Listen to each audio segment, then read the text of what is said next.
Yes, that's right. It's Joe here live for Joyrider TV, back with some more very interesting live Q&A. Now, going straight into today's hot topic, are you still affected by occasionally or perhaps frequently not being successful when you are trying to tack your catamaran? Yeah, failed tacks or stalling your catamaran can be one of the most frustrating things with the sport, out of absolutely everything. And I've been doing quite a lot of coaching this year, and this method that I'm not claiming that I've come up with this method, but this method that I've been passing on to coaching students, especially in lighter wind, has been so successful. It has actually meant that somebody who has been perhaps having a 50% success rate, or maybe even less of a success rate, suddenly, having done this once, goes to a 100% success rate, especially in the lighter winds. And this will work for any type of catamaran, perhaps not a 28-foot dragonfly. Well, that's a trimaran. Yeah, so there you are.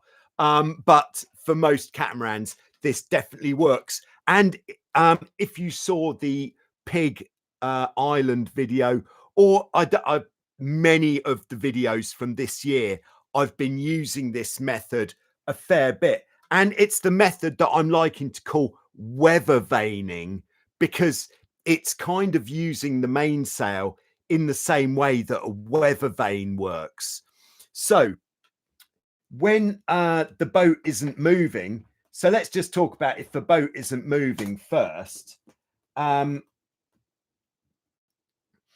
If we were to grab if we see the direction of the wind and where the mainsail is, the wind wants to have the mainsail going straight down it, wants to be in the same direction as the mainsail.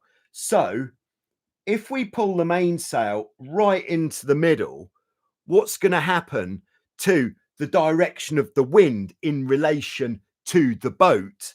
The wind is going to come round this way, which actually, in the context of the fact the wind isn't going to move, the boat is going to move. The boat is going to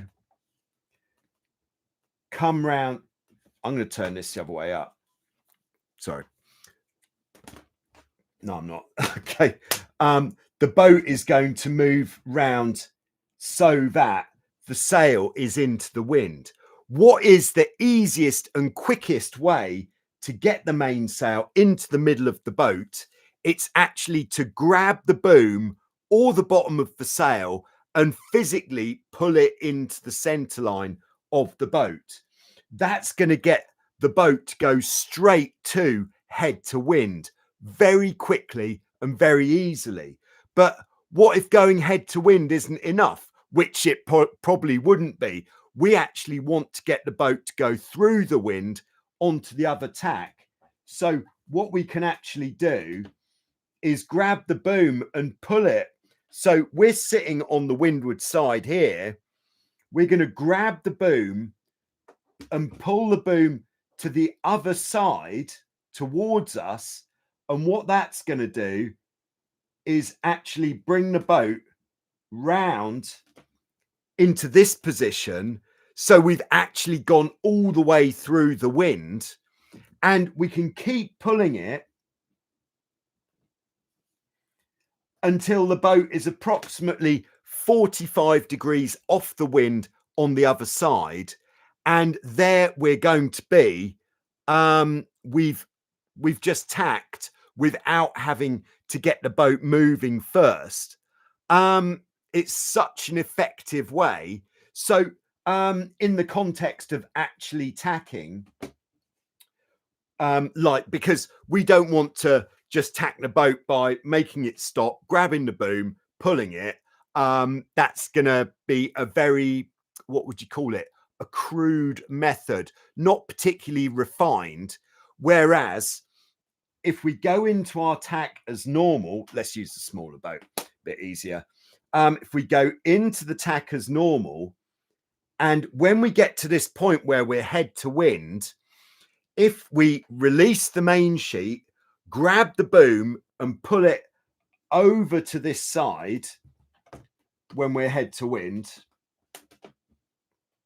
then that is going to turn the boat, and we're just going to keep the boat turning until we're about 45 degrees on the side of the wind. And that means we're going to make it through the wind every time very easily. And all of this stalling can really be a thing of the past. So, yeah, I did put in the title of the video, not just tacking, but also stalling. All we need to do to recover from stalling is to use this weather vaning technique, pull the boom out. So if we're stalled here, pull the boom out, and the wind is going to, what's actually going to happen is the wind is going to blow on this side of the sail, which is going to kind of blow the back of the boat this way. So we're just going to allow the rudders to do what they want to do, which here is going to be for the rudders to go in this direction, or in this direction, because it's going to be blowing us backwards, and that's going to blow the front of the boat round that way. Again, when we're on 45 degrees to the wind, that is the time when we can let go of the boom, move across the boat, allow the rudders to straighten up and sail off. Now, as the wind starts getting stronger, you might feel that, hold on, if we're sat on the wrong side of the boat for too long, we're probably going to capsize. And yes, this would be true.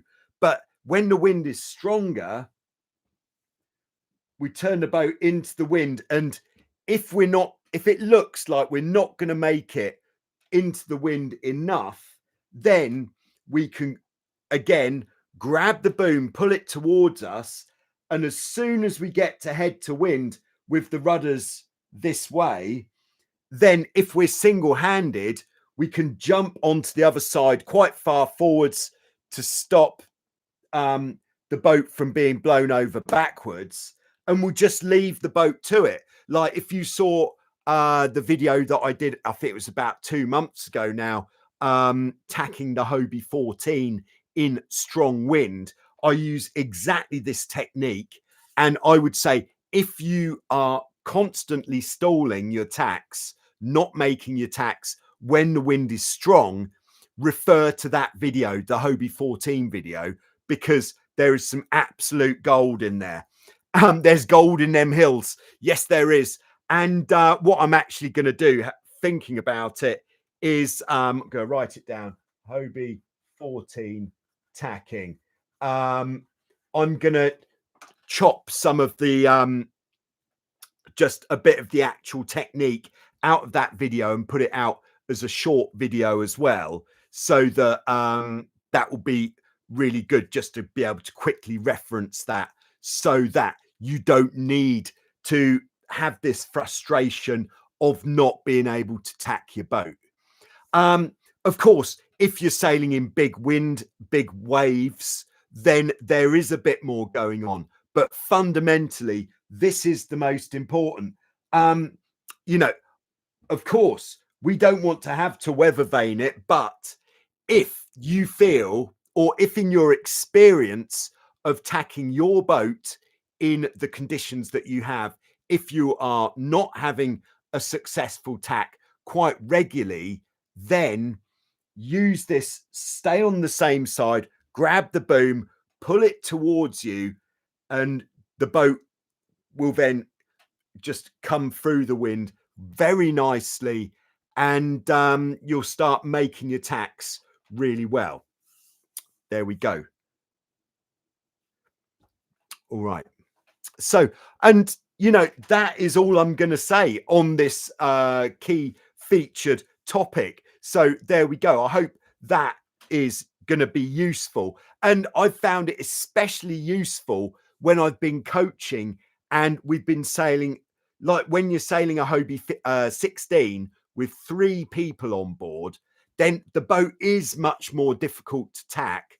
But using this weather vaning approach, it's meant that everybody has been nailing their tacks. And then it means if you've been doing this sort of practice, sailing the boat with 3 people on, when you then sail the boat with 2 or 1, it's going to be so much easier.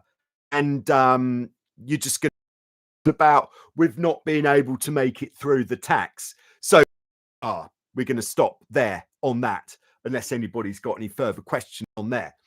But straight into the live chat, I'd like to say hello to Hussein in Egypt, who has got the ball rolling with the super stickers. What these super stickers are, is it's a way of supporting Joyrider TV, a way of showing that you appreciate all this solid gold information that is coming your way. And what we're doing with the super stickers, if you don't visit the Q&A very often, is by having the super sticker donations during the Q&A, it means that we keep the Q&A with no advertising on it at all, apart from advertising the super stickers, of course. But there we are. So thanks to Hussein for that.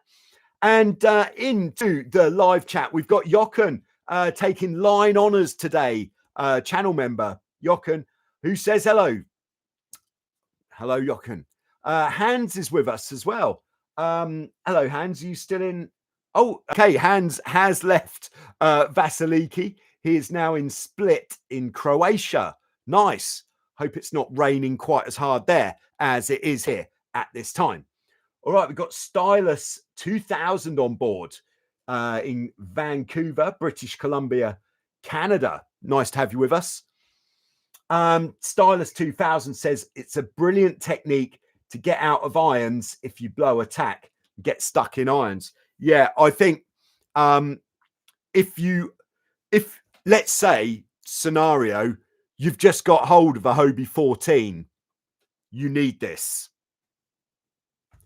The Hobie 14, it's one of the most fun boats there is to sail, but it can also be one of the most frustrating boats to sail because of stalling and not being able to get it moving. This method is going to help you to get your boat moving. But be aware, Hobie 14 especially, very low volume, which means if you stay at the back of the boat in wind, like wind being anything over 10 knots, if you're here and the winds come over, the backwards capsize is a favorite. So just be aware there. All right, we got Kush on board. Hello, Kush. Great to have you with us. I hope I remember to try this out next summer. Thanks. Yes.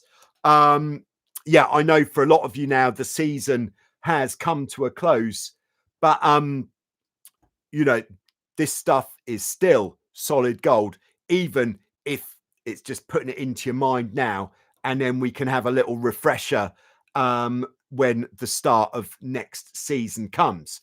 But of course, the season is brand new if you happen to be in the Southern Hemisphere. Very well done. And we'd like to see you coming in on the speed stick. I know if you've just started your season and you haven't yet started sailing fast, you're just warming up, then why not get some warm-up speed on the speed stick? Give yourself a target to chase. Yes, this speed stick is going to be finishing at the end of the year, and then the new one will be starting. It might even be a slightly new format, hopefully. That will be starting at the start of next year. There we go. Information. Okay, Hussein says, hi, Joe. Hi, fellow sailors. Please don't forget to hit the like button on the videos. We all need to support this invaluable education. Yes, absolutely. And doing things like if you just comment on the videos or hit the like on the videos, then what that means is that video will then get put in front of more people, which means that more people will watch the video, which means it's good for the viewing figures, which means that it inspires me. And you know, if it's a video with adverts on it, it means I get paid a bit more, which means that's good. That's what it means. So thanks, Hussein, for spreading the word. All right, KBS or KBES, restoring a 1987 tornado in central Alberta, Canada. Nice. That's a great project to be taking on. I think restoring a tornado, there's something very special about that. Grew up on cats, but off the water for 30 years now. Will be teaching daughters, but I will be sailing mostly solo. Can you offer some advice? Wow, where do we start? I would say real key bit of advice is, firstly, with teaching young people to sail, or even people who don't sail to sail, or even not even teaching, if you're taking people out sailing who haven't sailed before or who haven't got this sort of gung-ho attitude, always start off in light wind and make sure in Canada, I dare say in Canada, it can be quite cold at times. Make sure that whoever you're taking out sailing feels comfortable on the boat. So definitely don't let them get cold ever. Make them feel comfortable and safe. And, you know, if it is a little bit windy when you're taking out a new sailor, really build it up slowly. Sail, really depower the boat.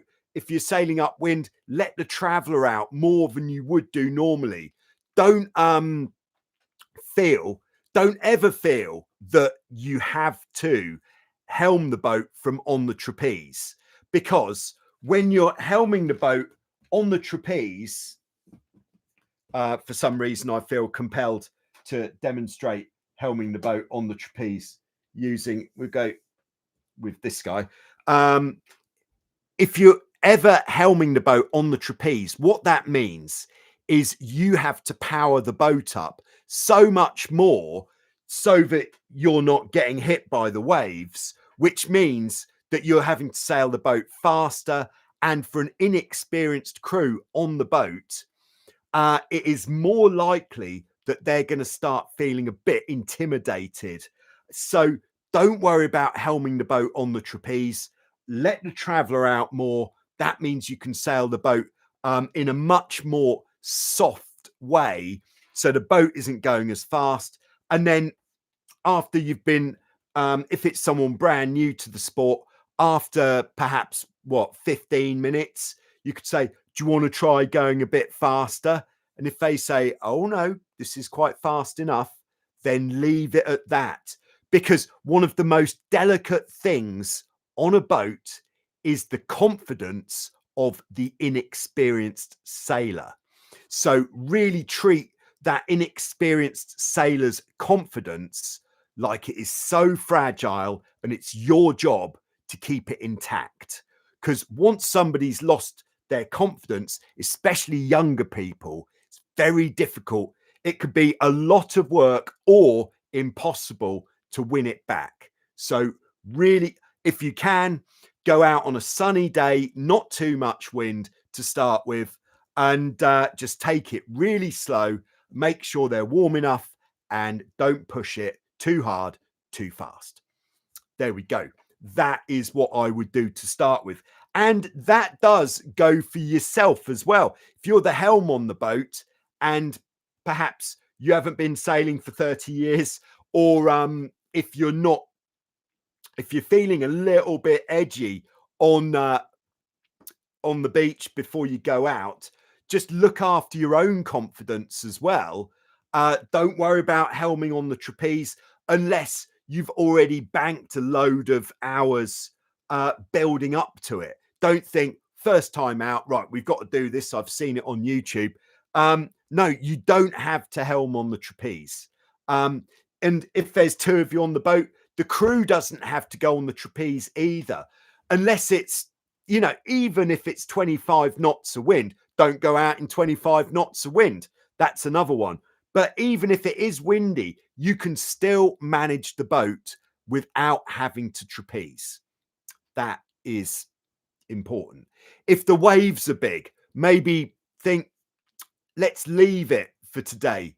Let's do it another time. And I know that not everybody has this luxury of being able just to say, yeah, conditions aren't perfect, we're not going, we'll do it another day, because you might have just driven 4 hours to get to your sailing location. But if you've got a choice, keep it nice. You know, start, if a good way of avoiding waves, don't sail on the sea if you've got a choice. Sail on a body of water which isn't going to have big waves. Yeah. So yeah, looking after the confidence of the sailors. I think if we want one very big fundamental bit of advice for everyone, it would be that. There we go. Keep it safe, keep it warm, even if it's hot, even if it's a hot day. All right, we have got Wild Wind raffle winner David on board. All right, greetings from Kiel, Northern Germany. I noticed on the FX1s at Wildwind that you have assigned the dagger boards for the port and starboard side of the boat. Is there any difference? Yeah, there is. Now, well, no, all right, sorry, I'll backpedal from that. So with any boats which have dagger boards that come out all together, there is not an actual difference, generally speaking. There might be the odd boat out there that does have some sort of asymmetric dagger board where you've got one side like that and one side like that, but I'm yet to see one that looks like that. Perhaps that would be a really fast design, to have this wing-like design rather than have it like this. Okay, someone from the science department, would anybody like to offer up a little bit of why don't we have that asymmetric foils on the boat? But the actual question, are the foils symmetrical or not? They are symmetrical. So the foils, the dagger boards and the rudders are the same. But why do we at Wildwind have them marked for port and starboard? It's because they are not perfectly built. So there's a little bit, there can be a little bit of difference in the width of the actual dagger board, which means if this is the hull, we've got our dagger board case where it slots into, and the popular kind of modern way to put friction on the dagger board to hold it in position is with a rubber block on either side that pushes in to the dagger board, and those get adjusted to how much that specific dagger board needs. So because the dagger boards aren't all perfectly uniform in the size, that is why we assign each dagger board to a specific hull, so that we can adjust the friction blocks specific to that specific dagger board. There we go. All right. Stylus 2000 says, great general sailing question. When setting up the trapeze length, what is a good guideline for the length of the trapeze of a newbie? All right. What something that affects this, so what would be the right length trapeze for someone going out on the trapeze for the first time. All right, if this is our boat here. Now, not all people are the same dimensions. Some people are very narrow, some people are wider. This is going to make quite a big difference to what the optimal trapeze height is. Like, if it's someone who has got very little, let's say very little extra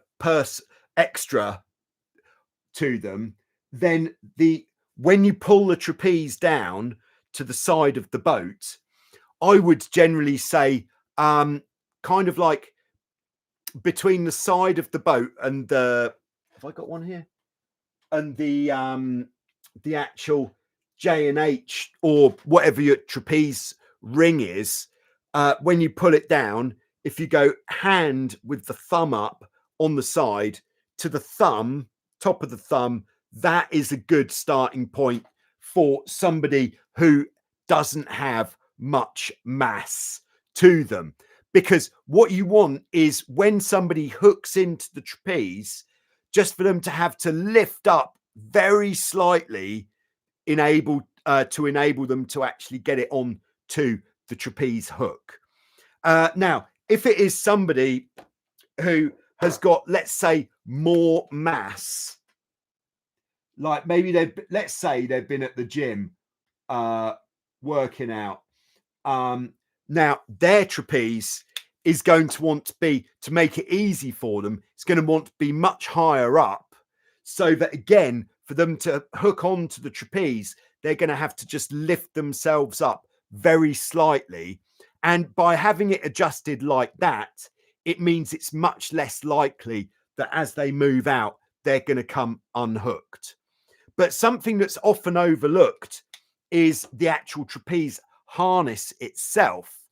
And it is very important that, as well as the trapeze being the right length to make it easy, but also the person's trapeze harness is tight enough. And the part of the trapeze harness that should be tight, that should be the tightest, is the hook, the spreader bar. So the spreader bar should be as tight as possible, which means that when you're on the land and you grab hold of the hook, pull it away, and if you're able to pull it away so you see a space in between the hook and the body of the sailor, it's not tight enough. But that's the only bit that really needs to be really cranked on, because if it's able to come upwards, if you imagine it coming upwards, then what that means is effectively it's making it a much lower down trapeze. So when they go out, they're going to drop down much more, much less likely to get hit by a wave, and it's going to be much more difficult. So crank that one on. The straps that go round the legs just need to be reasonably tight so that, you know, it doesn't move too much. And then the shoulder straps, if you're just sailing short distances, then that doesn't need to be cranked on so much that the person can't stand upright on the when they're on the beach. But if you're sailing longer distances, or if somebody needs more back support, then do crank that on a little bit more. All right, so just continuing with this one from Stylus, and just like to say thanks very much to Oliver Cucks Ollie for coming in with a super sticker, keeping the Q&A ad free. Thanks very much, Oliver. I hope you're doing well wherever it is that you are. Oh, sorry, in Northern Germany. Very nice. Thanks very much. Everyone is welcome to get involved with the super stickers, keeping the Q&A ad free. All right, so Stylus 2000 says, should the trapeze hook face up or down? yeah, so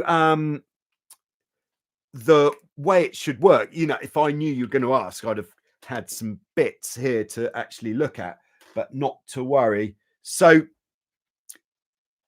can I escape? No, I can't. I've got a trapeze harness just over there, but I can't get out of my chair. Yeah, so this is how the trapeze hook should look. This bit is attached to the spreader bar. So then when you go to hook on, if we're using a J&H, which is the traditional Hobie trapeze ring that you hook into, that would go in here like this, which means, or here like this, and there's the trapeze line there with the handle. So he's got his hand on the handle as he's going out, and then that means it's all going to be attached. But this guy, his harness isn't tight enough at the hook, so let's wind that on. Okay, there we go. All right, I hope that is what you were, is the correct answer to the question, but that is the answer that I've got. All right, we've got Johnny Hughes on board. Hi, Johnny, in Fort Worth, Texas. Johnny, are you going to be coming down to Corpus Christi, Texas, at the start of November, 4th to the 7th of November, I believe? The US Open Multi-Hull Championships for the Hobie Ultra Cup. Even if you're not sailing, it'd be great to see you down there. Anybody who's in the area, come down. It's going to be quite a thing with 100 boats on the start line. Hopefully they'll put the start line close enough to the beach so you'll be able to see it. Or at these events, a lot of the time, if you're willing to help out a little bit, you can get yourself onto one of the support boats, or even the committee boat. Unlikely, I'm sure they're very well organized, and actually be out there on the water with the action going on. And I'm sure that that will be the same at Hilton Head, South Carolina, where I'm going to be before I go to Texas. So that is, I think, something like from the 29th onwards up until the 2nd of November. Oh, thanks very much to Stylus 2000 for the super sticker, proving that that was a good answer to a great question. Okay, thanks very much for the super stickers so far, keeping the Q&A ad free. Very good. Yeah, and so the other thing with the J&H, these trapeze rings, is you'll find at one end it's like where the wire is crimped, and at the other end is totally coated all the way around. So in case you're wondering, it should be that way up. So the rope ties to the bit next to the crimps rather than hooking in down there. Oh, thanks very much to Johnny for the super sticker, keeping the Q&A ad free. Feeling a lot of love today. Thank you very much, everyone. Oh yeah, Johnny says, I'm planning on coming down. Looking forward to it. Great stuff. Look forward to meeting you there. Yeah, this is going to be such a great, kind of like such a great end to the season of just having 2 regattas back to back. There's going to be loads of content coming. So don't give up for the season on watching your sailing videos. You know, it's quite, it can be quite disappointing for somebody in my position at the end of the season. You're putting out some solid gold content on YouTube, and very few people relatively are watching it because they're no longer engaging in the sport because their season is finished. Yeah, I'm the same, to be honest, with snowboarding videos at the end of the winter. I stopped watching them. I should keep watching. Support the person who's been supporting me. All right. We've got RJ Fleet. in the live chat. Hi, hello, RJ Fleet. This sounds exciting. Sunday, I was caught in 40 knots of wind and lost my clue connection on my jib. Wow. I found it nearly impossible to get out of head to wind attitude. With the Hobie 16, the tramp was lifting, so I felt restricted. Not until I was able to connect the jib was I able to get underway. What would you have done? This is a good question.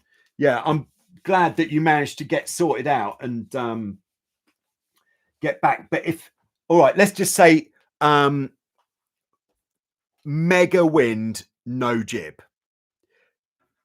So and what happens is when it's so windy, the wind is blowing onto the bows of the boat just as much as everything else, and it's really stopping you from getting the boat up into the wind.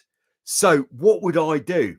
I would, if my objective, rather than to try to reattach the jib, because that can be, as you've found, near impossible, and in fact in that amount of wind when everything's flapping, yeah, maybe the first thing that I would try to do, because perhaps I've got a distance to sail to get back to the beach, I don't want the jib just flapping for the rest of the session. I would take a small line, which I keep in my buoyancy aid, piece of rope about that long, and I would actually go about tying the jib on to the jib blocks rather than trying to get a shackle done up when everything is shaking. And before I would even try to do that, what I would do first is completely release the downhaul, because when you've got the downhaul on, you've got this big curve in the sail, and what's happening is the wind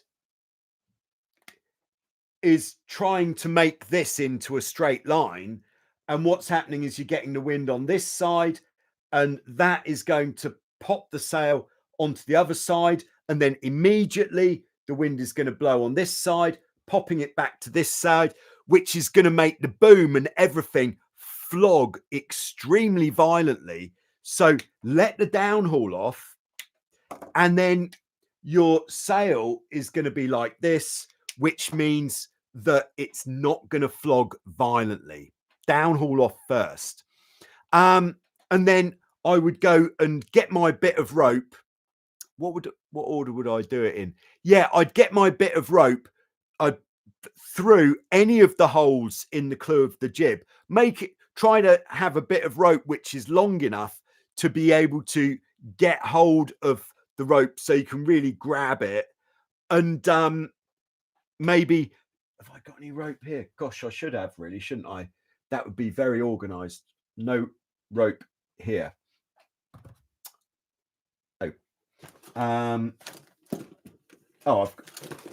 got a small piece of elastic. So I would get the rope through the clue of the jib, and straight away I would tie a knot like this, so that the rope isn't going to get shaken out of the clue of the jib.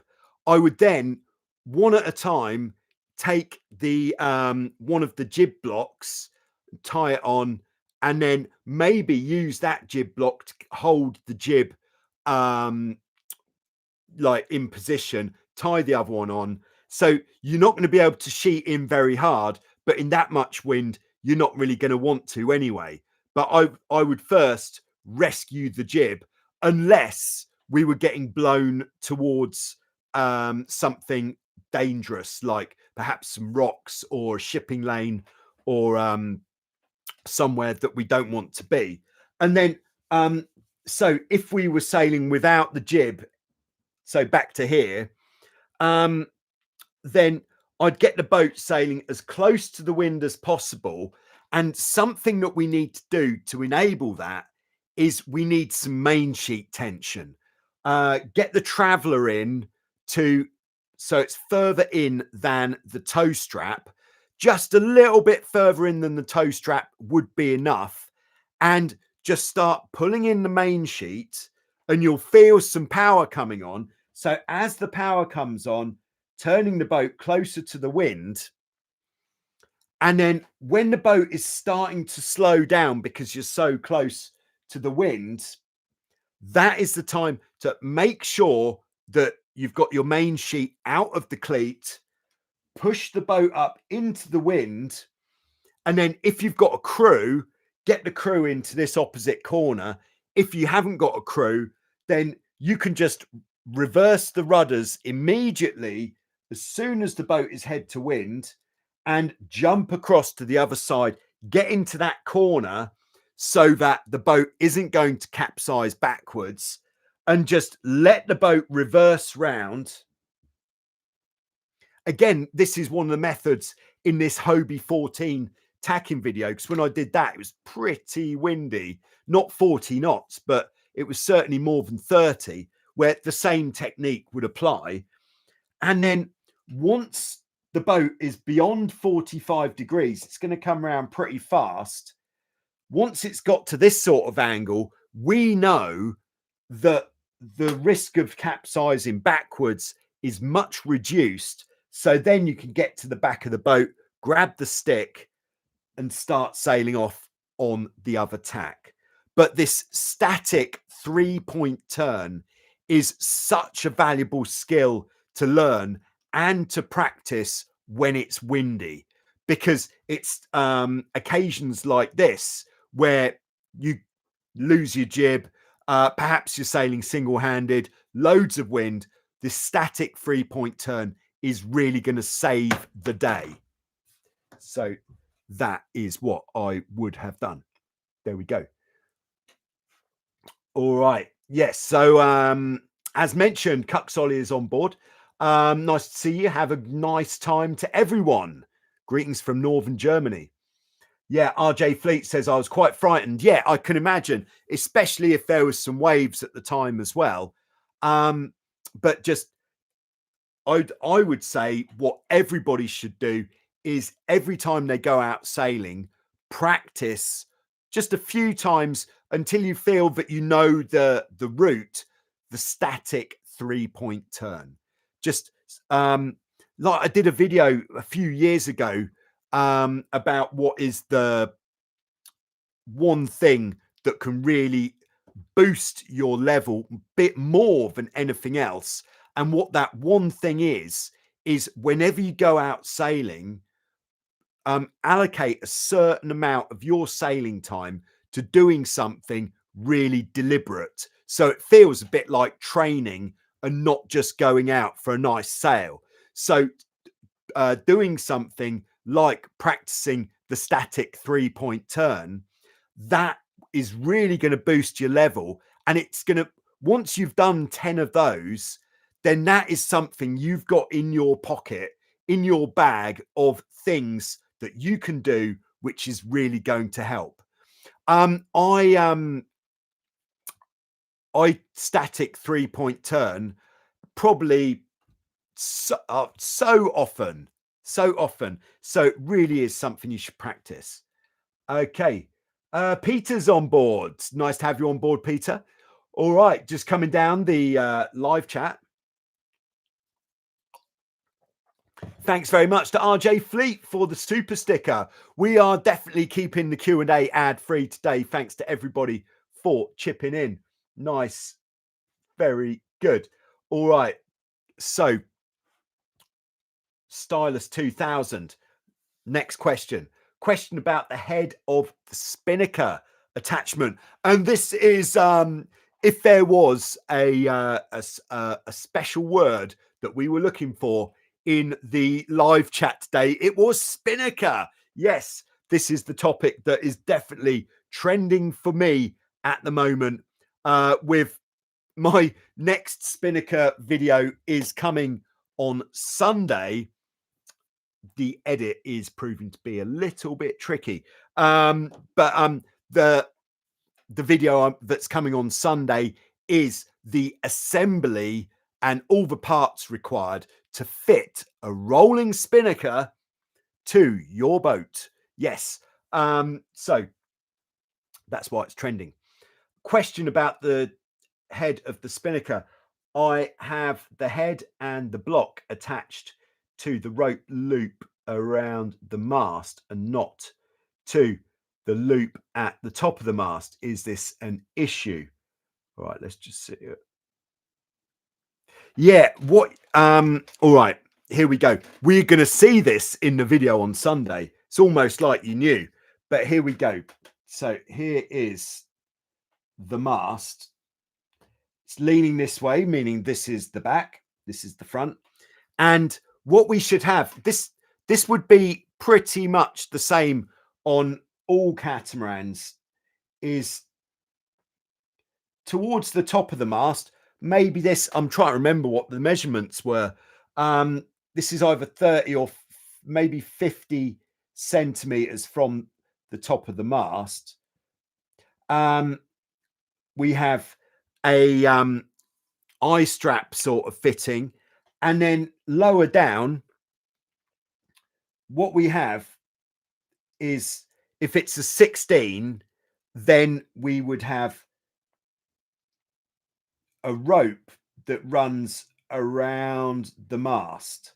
If it's something a bit bigger, like on my Tornado, I've actually got, I don't know why I'm drawing this, but I've actually got a stainless steel fitting that is riveted into the mast. But this is a rope. So what Mr. Stylus is asking is, he's got his attached just to this rope loop and not to this one up here. But I wouldn't go for that. The purpose of this rope loop is to put the pull lower down on the mast, but also it's to maintain your mast rotation. But what it's not kind of designed to do is to take the full weight of the spinnaker. So what we should have is a rope coming from here, and that runs just through the loop, and then on the bottom of the rope is the block for the head of the spinnaker, and then our halyard would run down there and then through here and then onto the sail there. So that's what we should be looking at there. I think if you've just got the block attached to this line, I think the life expectancy of that line is going to be quite limited. That's what I reckon. Shackle holding the spinnaker on, not block. Okay. Yeah. Yes. So there we go. That is what I would say. And I would, if you are using a spinnaker chute on your boat, which is pretty common, I would say don't use shackles to attach the spinnaker to the lines, because if they're getting pulled into the chute, the shackle pin could rip the spinnaker. I'd be much more inclined to use, is this another fail? Okay, yeah. I would use a little plastic ball where you can loop it through and then onto itself, or just tie it on using a bowline or palstake, if you're of that language, to tie that on. All right, Peter in Poland, 13 years old. Great to have you on board. The future of catamaran sailing. I sailed for 6 years on an open skiff, sometimes on an aeroplast and a top cat. I just switched to the Hobie 16. And what should I do to get in a regatta the fastest? All right, cool. That is a big question, Peter. But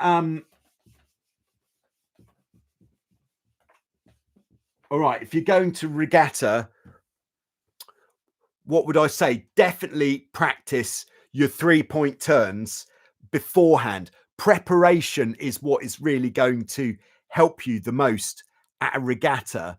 But what I would say is just have a general plan. Don't like, not just on the race course, but for the whole thing. So if you know, let's say tomorrow is race day, we're going out, we're racing, actually get a notebook and write what could be called a run sheet for in your notebook of, so let's say start time is 1 o'clock. And that's when the actual start of the race is. So what could you write in your book? So it means that you want to be with your boat in the starting area. I would say you'd want to be there at 12:30. Be on course.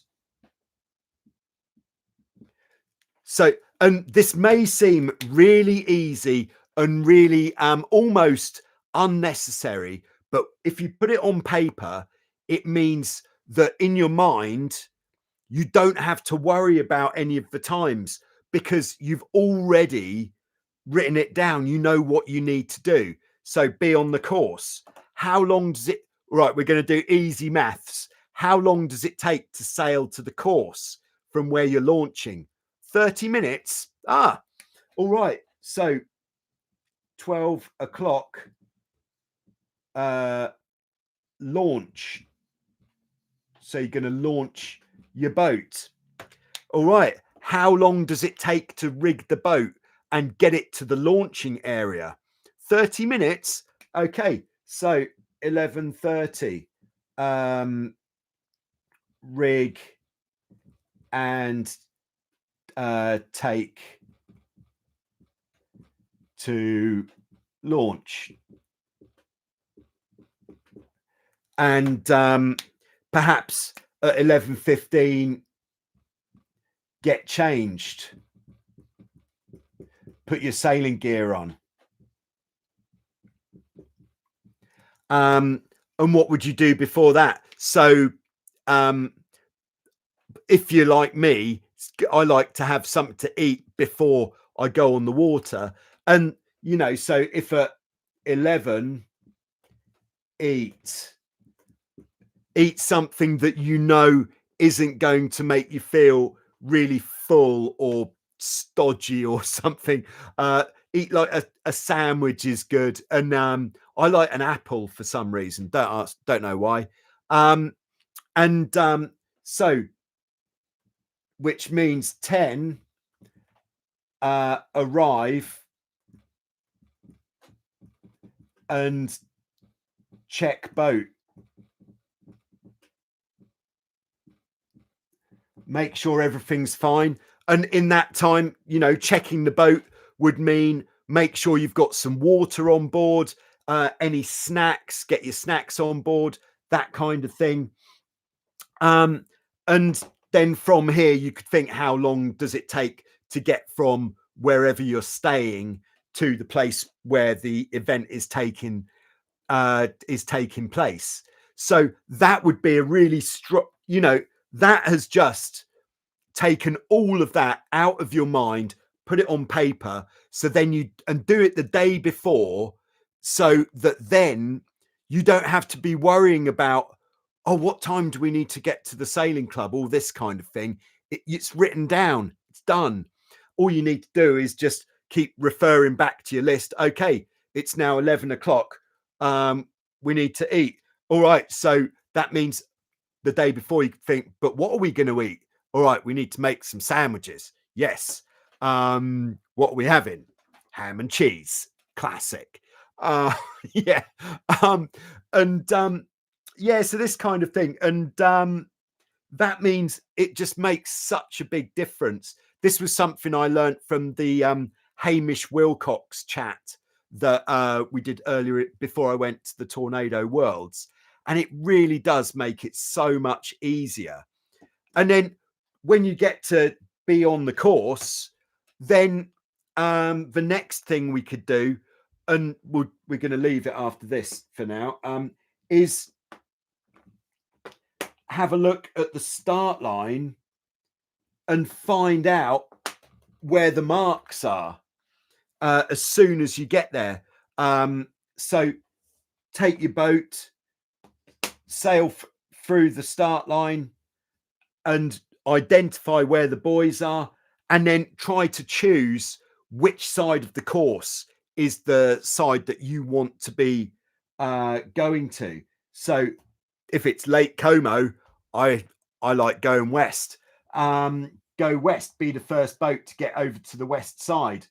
And then if you've got enough time, only if you've got enough time, actually sail up to the first mark, but only if you are absolutely certain that you've got enough time. At a lot of events you do see, especially on the first day, boats up here coming downwind with like 5 minutes to go before they've said the start is going to be. Don't be that guy.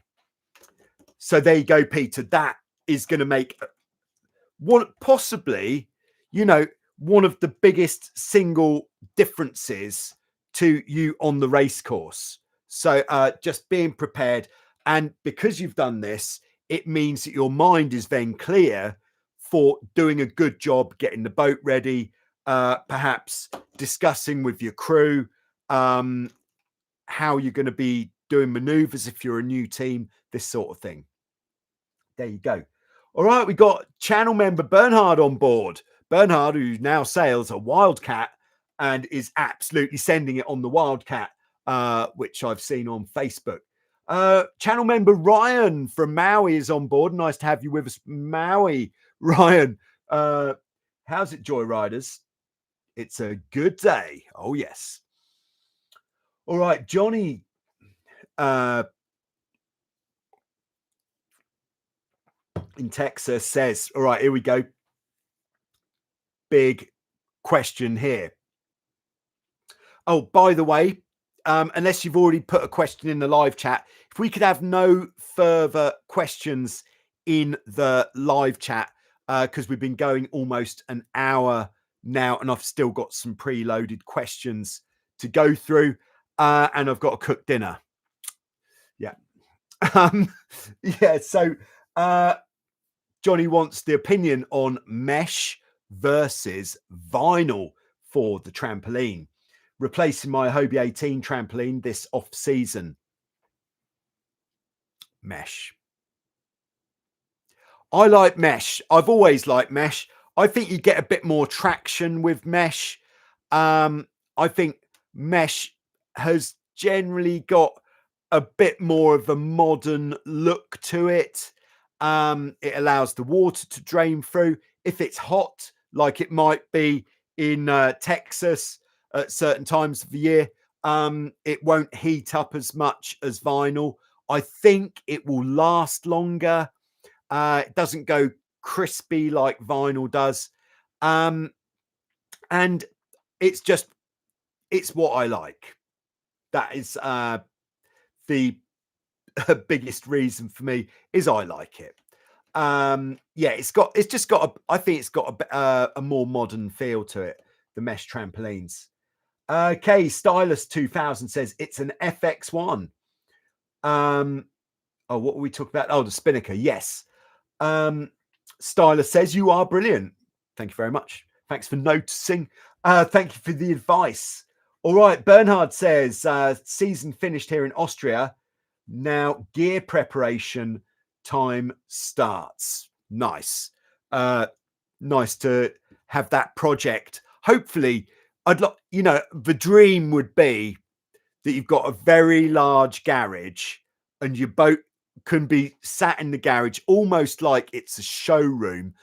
My dream is actually to have a showroom with a high enough ceiling to be able to have the mast up indoors, really nice lighting, some nice comfortable seats, and just to be able to work on the boat indoors over the winter, and just like really nice temperature in there as well. Very important. All right, Stephen is with us. Scrap from Water. UK, I am so late. Oh dear. Yes. Okay. Stephen says, I've got a shiny new ACL. Very neat surgeon job. Congratulations on your new ACL. I'm very pleased for you. I suppose you've got to give it time now to, you have to give it time to bed in, ready for next season. All right. Ryan says mesh for breathing ability. Yes, there we go. All right. K-Bez says, thanks for teaching advice. Joe, bon appetit. Thank you very much. All right. On to some preloaded. This first one, now this is a question that I like. I like the camera related questions because I find it very interesting, of course. And Ollie says, how do I get those remarkable shots from the back of the boom? Yes, these shots are remarkable. Okay, so this is more so on the Hobie 16 because it's how am I getting the camera here? Really nice shots, I think you will find. Now, back in the early days, I used to just put a straight pole off the back of the boom and put the camera onto the straight pole. But what I've found is on a Hobie 16, this isn't always the best because in a strong wind, when you are cranking the main in block to block, the boom actually comes down at this sort of angle. So if you've got a straight pole coming straight back from there, it's going to be very close to the water, which means that your lens is going to be getting wet all of the time. And if it's salt water, hot day, you're going to get salt on the lens. It's not going to be a very good shot. So what I've done, what I've built for myself this year is I've actually taken an old windsurfing boom and that is attached to the boom of the 16 with the camera on the end of the boom, and the camera that is working best, although I've used the regular camera Hero 12 I'm running, the best results are with the GoPro Max, the 360 camera lens on both sides.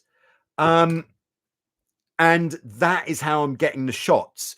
But the trick shot with this pole, because if you imagine there's quite a lot of kind of, would you call it torsional weight trying to pull it round so it'd sag down.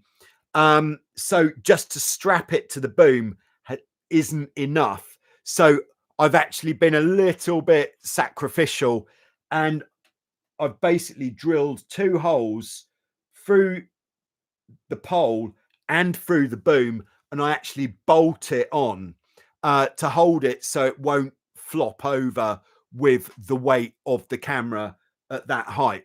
But I really do think it makes some great pictures, and I hope you agree.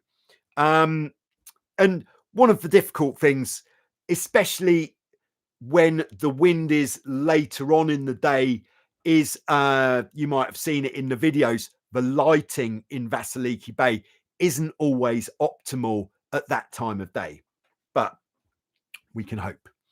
All right, back to the live chat. We've got Mr. Tony KP. I am guessing in Ebeltoft, Denmark. Hello, Beach Cat community all over the world. Nice to have you on board. We've got Rachel on board as well. Hello, Rachel. Great to have you with us in the Q&A. And we're just coming on to another preloaded question. And this one is coming from Robbie from, does it say it on here? Ocean Springs Yacht Club, Mississippi, USA. Robbie has hit the trending topic of putting a spinnaker on your Hobie 16. All right. And Robbie's question, this is a really good question. And to be honest, I didn't know the answer. So I reached out to a number of my trusted advisors. And the best advice I got back was actually from Thomas from Murray's in San Diego. Probably the best place to find your spare parts on the west coast of the USA. That's Murray's in San Diego. Yeah. And Robbie has asked, can you rig a spinnaker on a comp tip mast, Hobie 16? So the comp tip mast is the mast that you're more likely to get on a American Hobie 16. Oh, here he is. Where the bottom part of the mast is aluminium, and then the top section is made from a fiberglass composite, hence the name. And the concern is this part strong enough to be able to take the spinnaker? Now, the answer that I got from Tom at Murray's was yes. But here we go. Very important is where you are mounting the spinnaker attachment point. So I've already been through the actual way that the spinnaker attachment would be. But again, we want to put the actual anchoring point about a third of the measurements will actually be in the video that's coming on Sunday about how to rig a furling spinnaker onto your catamaran. So I think it's about 50 centimeters from the top, the actual attachment point. And then this line that runs round needs to be no more than 1/3 of the distance between the hounds, which is the fitting where the rigging attaches, and the top of the mast. Any higher up, and then you really are risking breaking the top part of your mast, because it's going to put way too much load in that top section of the mast. This rope, very important, the rope that runs around the mast, because what this is going to do is stop having to pull forwards from there, and instead we're just pulling down from there, which isn't going to overload that part of the mast.